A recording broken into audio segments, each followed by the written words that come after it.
Chest up, shoulders back. Welcome to Revival Wrestling, everybody, where I have better wrestling takes than you, and you know it. I haven't made one of these in a while, guys. I've had a lot going on with the fitness channel, and really, I haven't been interested in wrestling a lot, really, after WrestleMania. Like I said, I think they blew it with the bloodline. I think they should have ended it there. They should have had Cody win, and then he could have unified the titles. They could have had to not make the consolation prize title that Seth Rollins just won. And Seth is a great wrestler. I'm sure he's going to have great matches for that belt, thankfully. So let's talk about the bloodline, the biggest story in pro wrestling. And I guess that's why they didn't end it when they did, because they're going to just keep milking this for all it's worth. But you guys saw what happened, right? Roman and Solo had a good match against Sami and KO. The crowd was really behind Sami, I think because he's Muslim, so that's part of it as well.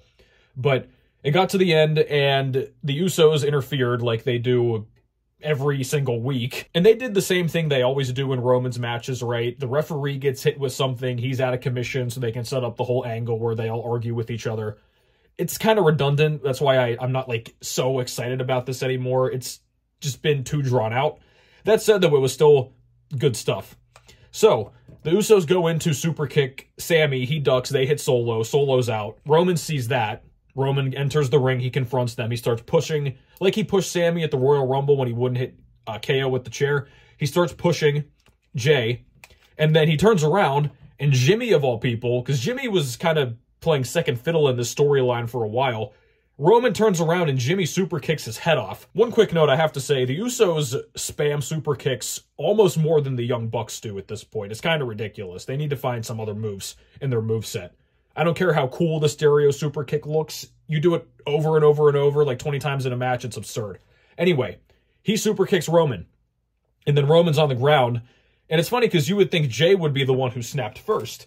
But Jey confronts Jimmy and is like, how could you do this? Why would you do this?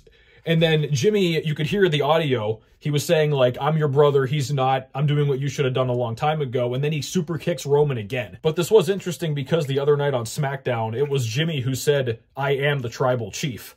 Which that kind of came out of left field. So that was an interesting swerve, I guess, if you want to call it that. So now Jimmy is on the same level as Jey in terms of the beef with Roman. So that is really the newest development.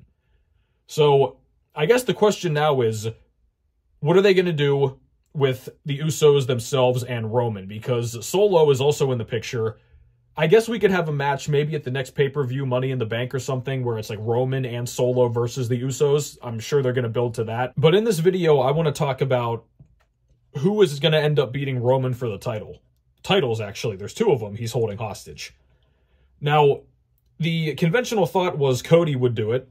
And I guess people are still saying that Cody could do it for the next WrestleMania next year. That's how far forward they're looking. I really don't think you can drag it on that long. I mean, I guess if you keep Cody occupied with other things, you could do that. But in terms of the bloodline story itself, right? Because if you want to keep it kind of as the whole family mafia type of vibe that they have going with it, if you want to keep it in the family, it's going to have to be one of the Usos that beat him, isn't it? And if you want to use the past reference points, it would be Jey. Because Jey was the one who, I see clips of this on Twitter a lot. I didn't see it whenever it happened.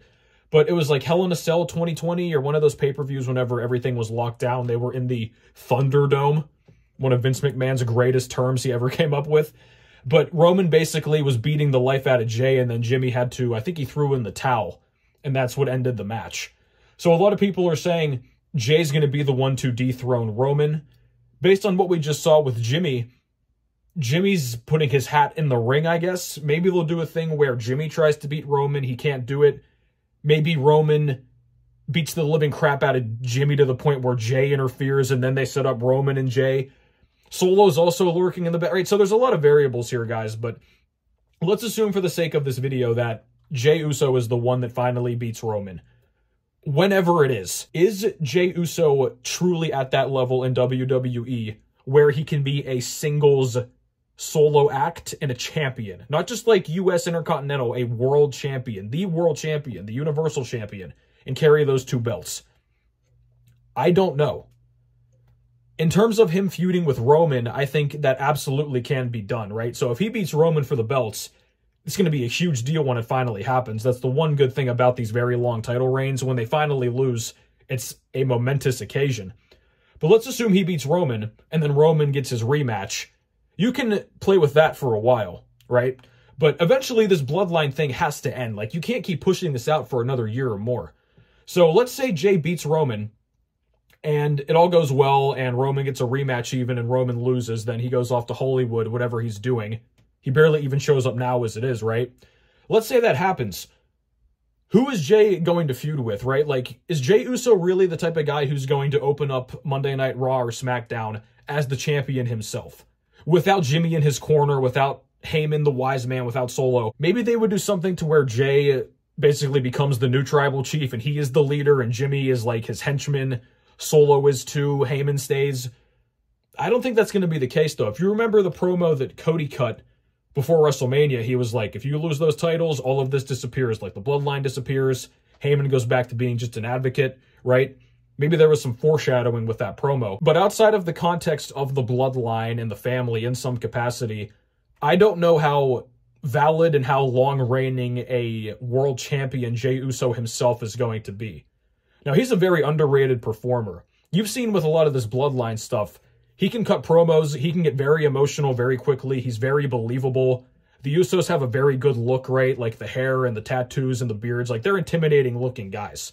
So, aesthetically speaking, they have everything you really need. My question is, though, how long could somebody like Jey Uso, who's part of a bigger storyline, how long could he carry out being a champion on his own until it just starts to get old or not believable anymore or kind of drags on or like, all right, what are we doing here?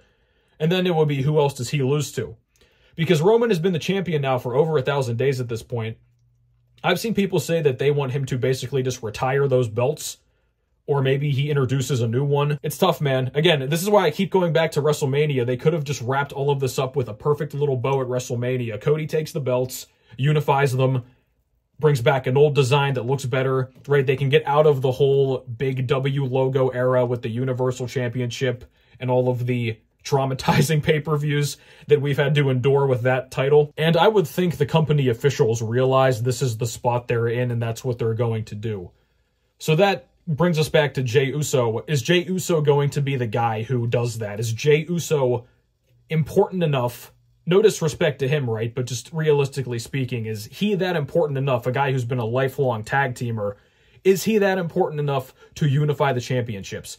Is he that important to dethrone the longest reigning champion since what, like 1970 or whenever, the last guy who Roman just beat with the record? So the bloodline thing at this point is more of a family dynamic than it is about the titles. And that's why, like I said, you could have just given them to Cody at WrestleMania and then had Roman and the cousins and the siblings. They could have all done this without the titles, which would have made it easier to do. But no matter what happens eventually, Roman has to lose the titles somehow. But if you want to keep the prestige of them and keep this aura around them, if he loses those titles, how are you going to get rid of them? How are you going to unify them? And more importantly, the biggest thing, who is going to do that? Is Triple H going to interfere and say, hey, look, you guys aren't fighting champions. We're removing this title. Are you going to introduce another championship? And I guess we're going to see what happens. So let me know down below what you guys think. Is Jey Uso ready to be a world champion? Is he worthy of that? Is Jimmy even going to be that? Is Solo going to be the one who dethrones Roman? Let me know what you guys think.